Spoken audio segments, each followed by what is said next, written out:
¿Qué tal? Bienvenidos a tu canal. Les habla Sin Mentiras. Es innegable.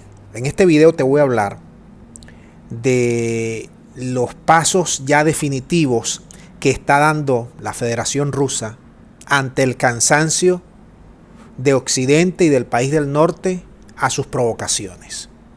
Podemos decir en dos platos que Rusia está en pie de guerra. Están cansados los rusos.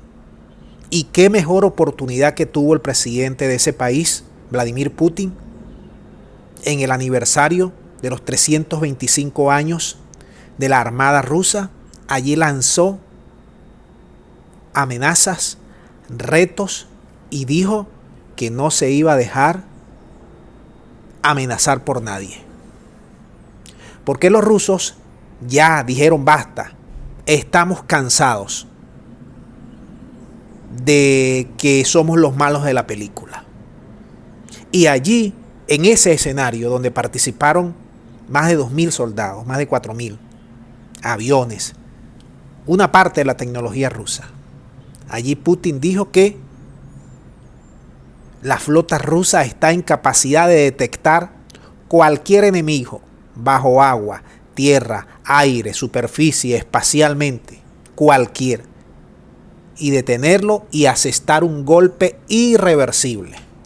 No hay en el mundo ningún país que tenga avanzada la tecnología hipersónica como los rusos.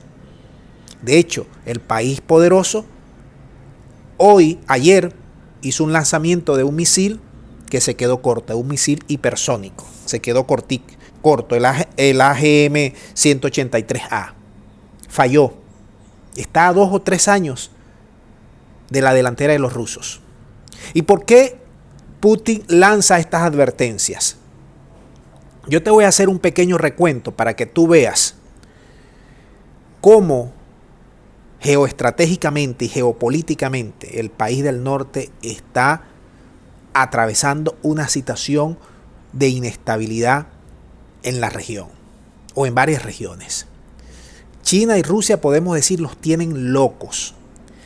Miren, trataron de detener el gasoducto Nord Stream 2, que va a surtir más de 55.000, escuchen, más de 55.000 millones de gas natural por año, desde Rusia hasta Europa, pasando por Alemania. Eso está en un 99%. ¿Cuántas sanciones no metió el país del norte a los rusos, a los alemanes, a los noruegos, a los holandeses? Porque son 5 socios europeos que están allí participando con los rusos. Nuevas sanciones para ese gasoducto han pedido cuando ya está en un 99% listo. Estas sanciones no van a hacer absolutamente nada. Es una cuestión de táctica política. Provocaciones en los ejercicios conjuntos de la OTAN cerca de la frontera rusa. Allí metieron unos ejercicios desde el 26 de julio hasta el 6 de agosto, donde participan más de 2.500 militares, 13 países de la OTAN, maniobras militares, barcos destructores, aviones bombarderos, satélites, cerca de los rusos, provocando. ¿Cuántas provocaciones no ha habido en el último mes a las fronteras marítimas, terrestres y aéreas rusas? Varias, y los rusos aguantando. Todos los ciberataques que se hacen en el mundo son fruto de los rusos o de los chinos, según el gobierno americano y según los europeos. Incluso el presidente del país poderoso llegó a decir esta semana que si continuaban esos ataques, aquí lo que se va a dar es una guerra entre esos países, una guerra a tiros, así lo dijo, amenazando también, porque además el país de las hamburguesas dicen que los rusos se inmiscuyeron en las elecciones de 2016 y 2020 para favorecer a candidatos y que ahora, a través de esos ciberataques, se van a inmiscuir en las elecciones de medio término, en las elecciones legislativas. Y además, hay que agregar a esto último un chantaje de 12 senadores republicanos que fueron ante el Departamento de Tesoro exigiendo y pidiendo un ultimátum para que haya nuevas sanciones contra el Nord Stream 2.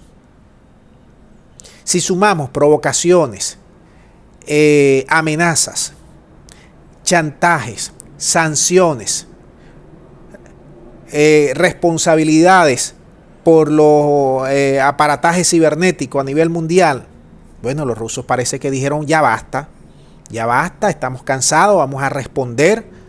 Si ustedes se resbalan, le vamos a asestar un golpe duro. Si se vienen por las ramas, le vamos a asestar un golpe duro.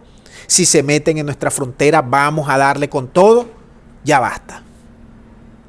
Cuidado con todo esto, amigos. Se lo venimos advirtiendo, amigos latinoamericanos. Yo espero que ustedes manden sus orientaciones, sus puntos de vista sobre esta resolución que tienen ya los rusos de salir a enfrentar por la vía de la fuerza a europeos y al país de las papas fritas. Dejamos el video hasta aquí. Muchas gracias y será hasta la próxima.